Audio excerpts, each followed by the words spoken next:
Dog's doing the intro today. What dog? There's a dog in the background barking. Is it you? Is it your dog, Nick? Can you hear that? Yes. That's like over the road somewhere. Oh, well, thanks for the intro, dog. Welcome back. Go on, Nick, you do it. Sky's just taken my thunder, isn't she? Stolen it. Go on, you might as well carry on. Well, it was loud. Go on, intro girl. Welcome to the BTMA podcast. We're our weekly live Q&A. Well, 3 weeks out of the 4 weeks of every single month. This week, I did one of my own last week. Did you didn't invite us though. No. It wasn't like, oh, I'm doing a podcast. Do you want to come on and have a chat? Like, fuck it. Selfish. I want to Was a solve bit. it. Was a Selfish. bit. Deal with it. You know what I mean? So, Initiative. Yeah? That's what I took, Anthony. Initiative. fucking idiot. Should we Anyway. just get on with it? All right, I'll ask the first question, shall I? Amateurs. Other suggestions for front-end offers rather than a shred or short-term fat loss program? He laughs as well when he says that, to be fair. Shred. Shredders. Shreddy. Who's it for, this question? Shreddified. Guy.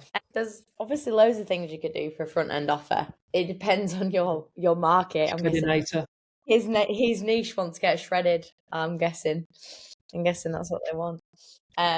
But yeah, you're essentially just trying to give people a taste of you and your coaching for a lower price point. So it could be a trial session, it could be something online that's educational, it could be like a self-paced course, it could be a bit of group coaching, it could be a one-off kind of seminar or training day or training experience, all those things that bring people closer into your world and get to see what you do. Self-paced courses, seminars or webinars, kind of experiences where people can come and spend time with you in the gym or outside of the gym, whatever way it may be, and get something of value.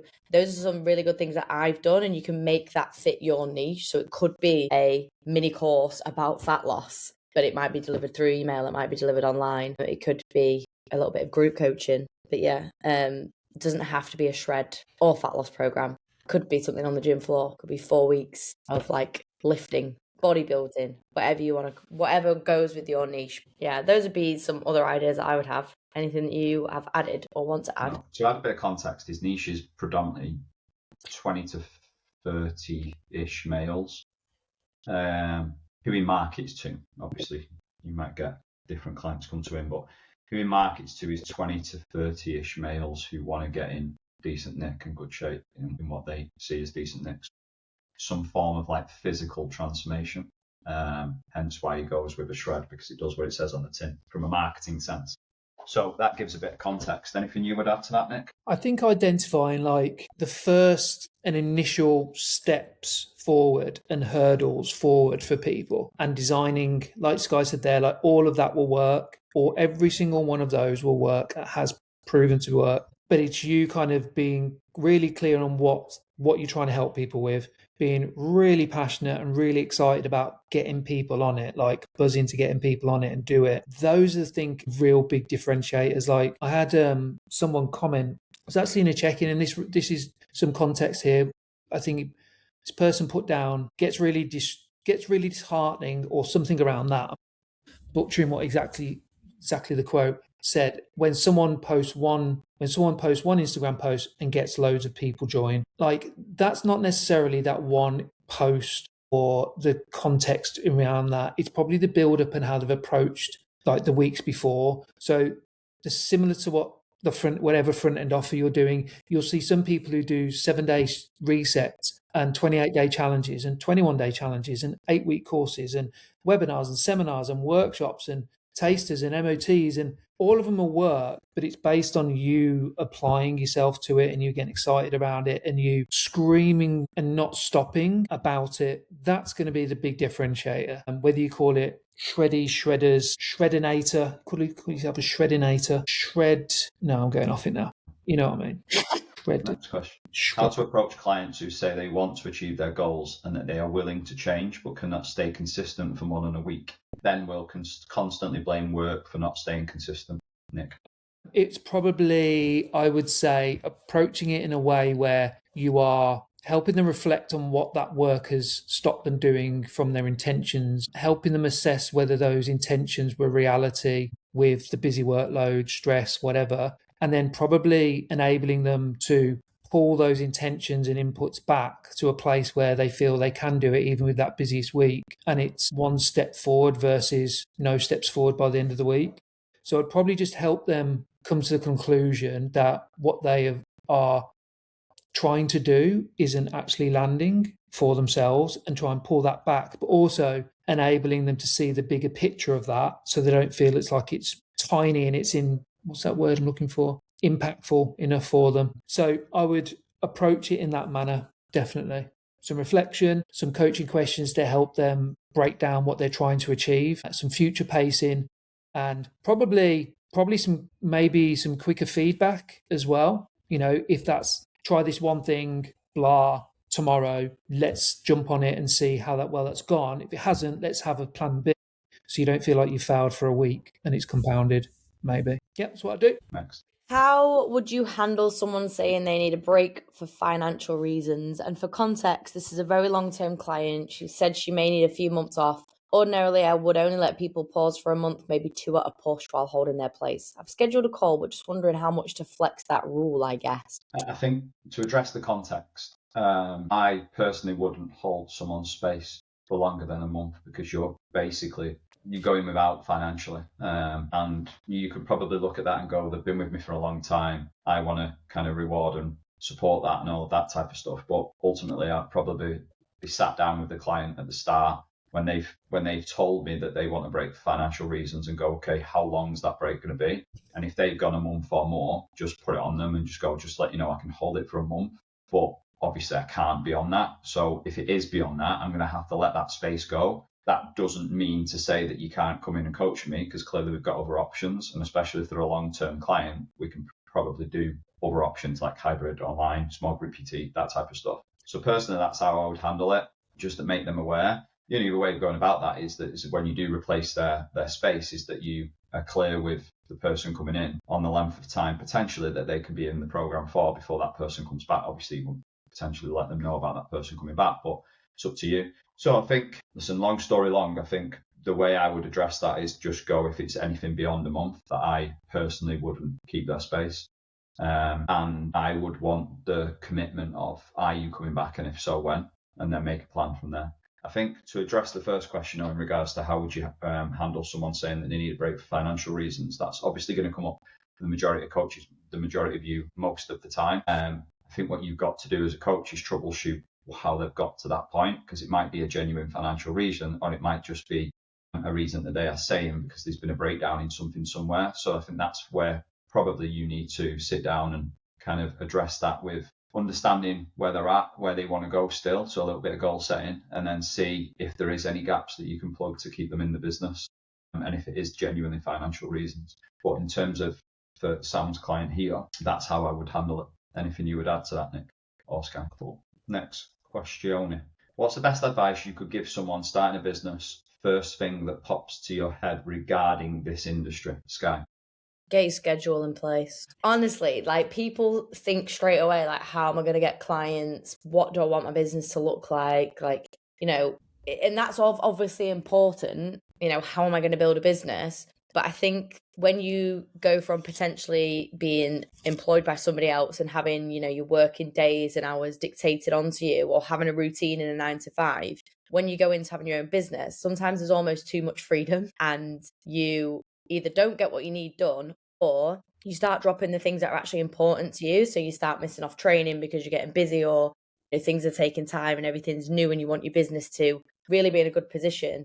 So I think having like really clear set, right, I'm starting and I'm finishing here, or this is this work block, then I'm training, then I'm eating, then I'm going for a walk. I think having that really clear and having those parameters in place before you start to get busy will really put you in a good position as you're building. It's definitely something that I didn't do in the beginning. What would you say? I would say, I'm not going to add to that, actually. No, I'm not going to add to it. Because you could, no, I'm not going to add to it. No. He's not going to add to it either. You can shut up. Sit there and shut your mouth. Hey, why have you got the oldest hoodie that we've probably ever had? That hoodie has seen better days. It's because he's fiddled the rope so much that it's all pulled the hood. Unreal, that.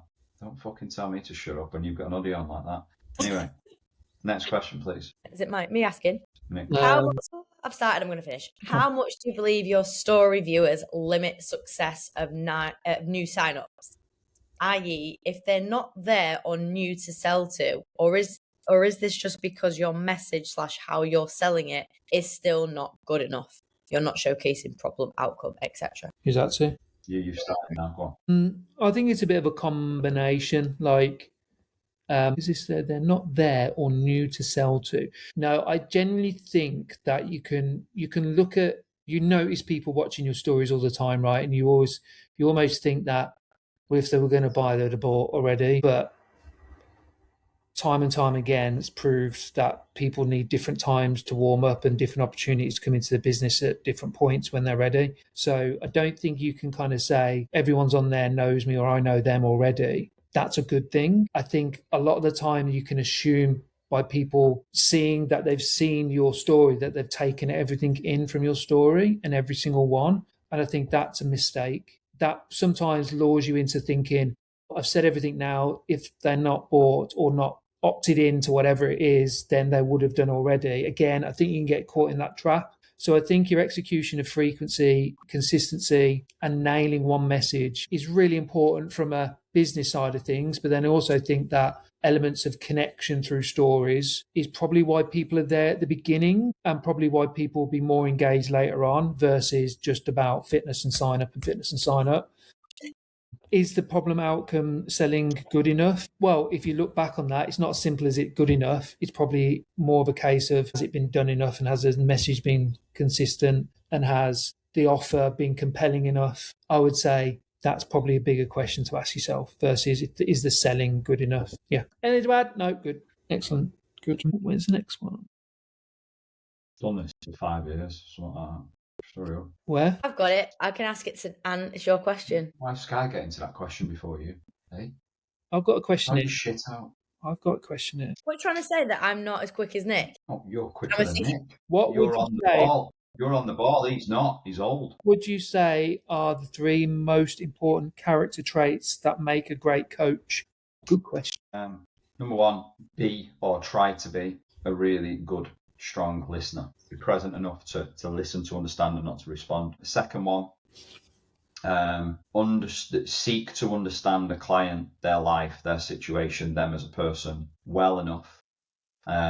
Be able to help them get the best out of themselves, and therefore for you to know when to push and pull that person at certain points in their life. I think that's super important. And the third one is, for me, it's mega important in your role and underestimated, and it doesn't happen enough, to plan for relapses and therefore support a client from day one to understand what that might look like and what you're going to do together. I think that's more very specific to your role as a coach dealing with general population, and I think it's really, really important, and most coaches overlook it. You could probably look at different character traits that make a great coach, but I think that third one is super important and specific to the role.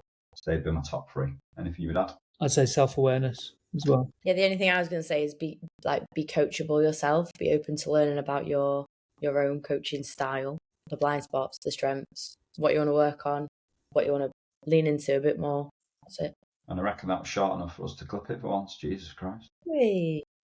What's the area you see most coaches struggle? Time management, sales, marketing, admin, delivery, etc. Sky. Marketing. This is why we're constantly talking about marketing. So essentially it could be sales, but it's not sometimes sales. Sometimes people can get sales, but they haven't marketed well enough to repeat that, or they haven't marketed and got the right people in.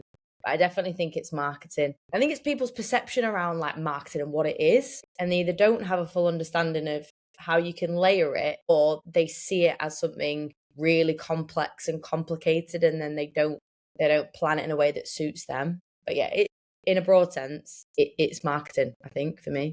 Anything different? No, it's marketing, lead generation all day long. I would agree, definitely, but I also think that the behaviours and effort's maybe the wrong word, the behaviours and commitment to get better at those things, I think is a fundamental thing that coaches struggle with. Do you know what I mean? I think they're very much looking for A to B without anything in between. And I think the pure acceptance of, I don't like this thing, which means I don't understand it, which is usually the reason why they don't like it. And I'm much rather get a dopamine hit from something I like doing, i.e. being on the gym floor coaching someone, versus improving in that, that's, I think, a fundamental thing that 95% of coaches struggle with. And if they accept it, I think they'll be much further down the line with marketing than they are now, regardless of how much they struggle with it. Because you've got to be able to invest that. Do you know what I mean? It's not so marketing is something you can learn, isn't it? It's not, but attitude and behaviors is probably something harder to coach and develop to be able to market. Do you know what I mean? So I do think people cop out because it's hard. They don't understand it. It's new. It's energy. There's a lot of confusion around it. Actually, if they dialed in like just the practicing their behaviors that are going to help them to upskill themselves, they'd probably be way further down the line. That's my take anyway. All right. Next. I didn't listen to any of that because I was looking at this next question and thinking about it all the way through. Same. What question was it? Okay, now, Nick. He has to keep reloading. What do you want me to do about it? Do it on your phone, it's quicker. If you could only eat foods that start with one letter of the alphabet for the rest of your life, what letter are you picking? No, Ant. You've been thinking, Ant. So, I've got one. Yeah, I've got one. So it's hard to get, well, it's not hard, but to have one letter that covers protein, carbs, fats, fibre, that's what I was thinking. How can I keep it as well balanced as possible using one letter? That's what I was thinking, right? Mine's P. Okay, go on. We'll come Why back to P? that. Pizza. Pizza. You can get meat on pizza, protein, veggies, pasta. Next one's even better. Pies, potatoes, chips. Well, not a lot of protein in there, is there? Everyone likes peas. Not a lot of protein in there, though, is there? This is the best one. This is the best one. Pudding, everything. No, pudding is a I'm food. sorry, I've nailed that question. I've nailed the question. Pudding is a food. Like, Pudding pudding is is not. It's dessert. What's your balanced idea? Pudding is food. C. What? C. Go on. Chicken. No. Yeah. Chips. Yeah. Crisps. Yeah. Sorry, Carrots. you've lost. Cauliflower. Cauliflower. Go on. Cheese. I don't like cheese. Another one.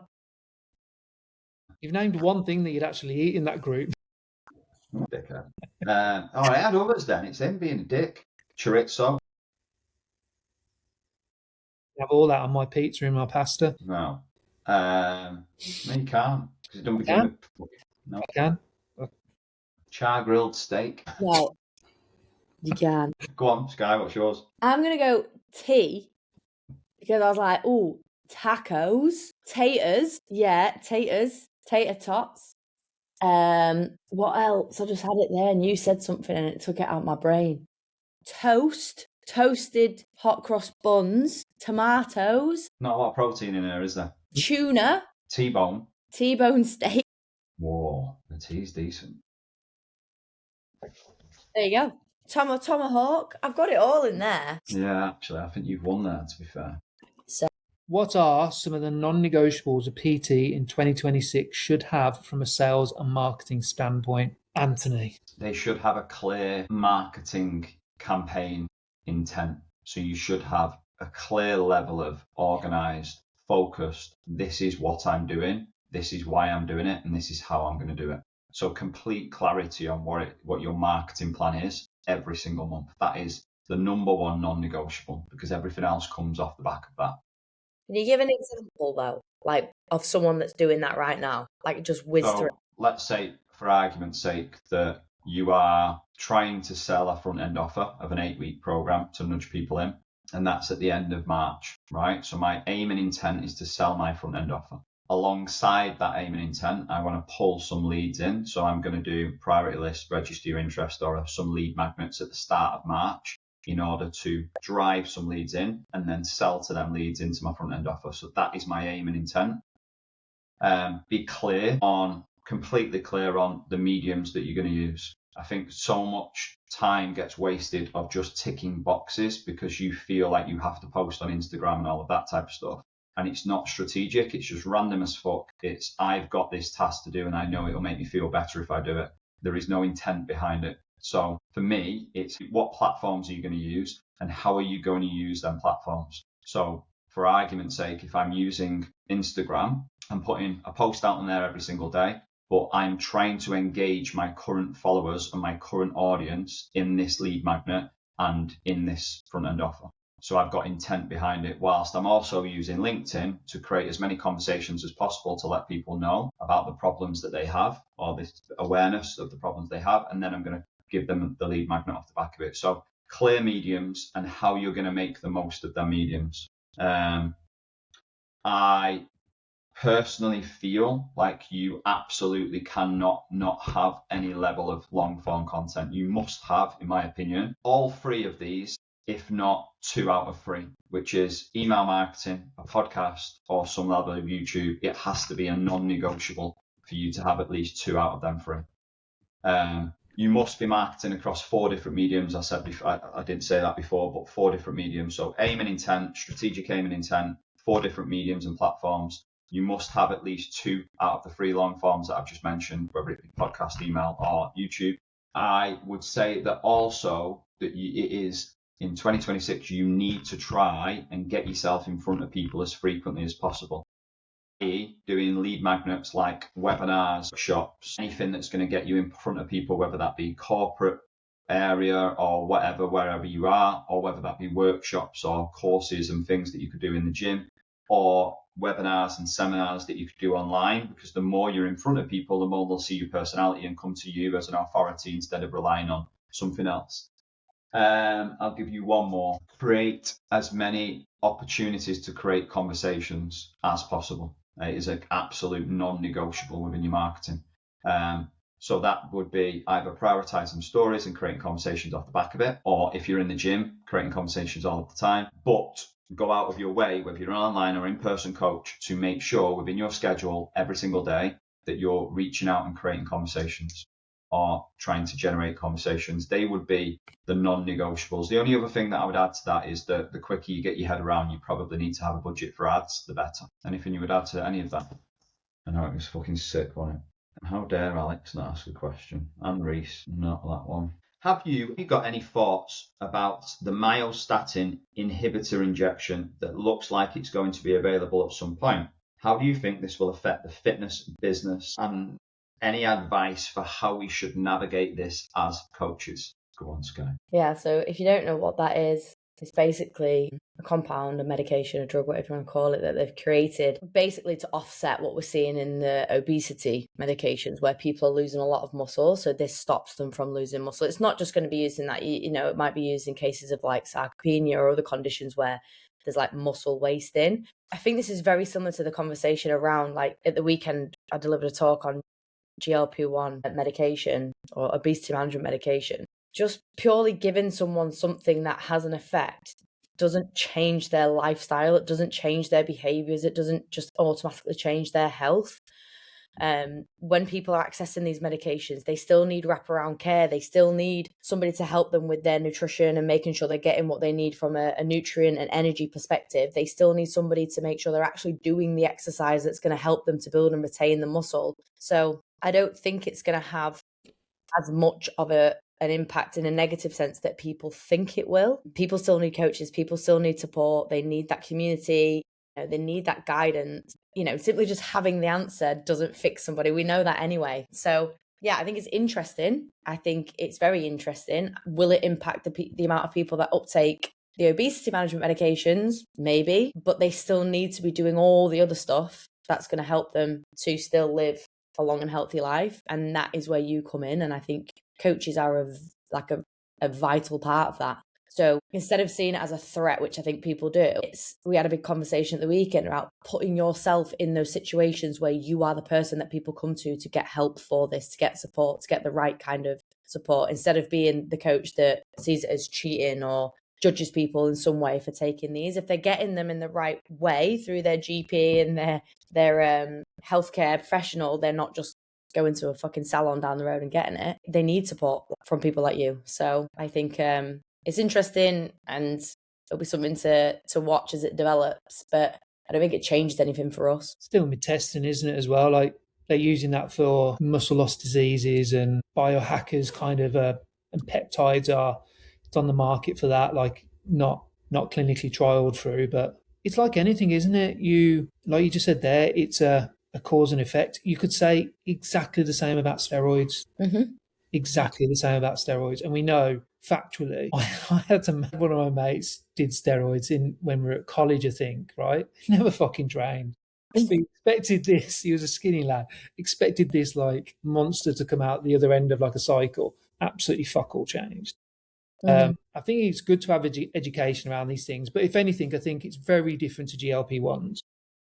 Yes. Very, Opposite. very different. In regards to how people perceive it as well, like, Oh, yeah. you know, the gaining muscle or reducing muscle loss isn't as clickbaity and as desirable as losing weight, is it? Do you know what I mean? Yeah.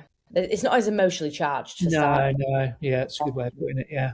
I think like you said, education is probably the key thing for yourself as a coach, but also just talk about it openly. Yeah, it's a big one. Yeah. Interesting Question. Yeah. Well, that was enjoyable, wasn't it, Anthony? Huh? I can see the joy all over your face. Anything else you want to leave us with? Not really. He just wants to leave. Yeah, I do. Yeah. He's starving. I can hear his stomach from here.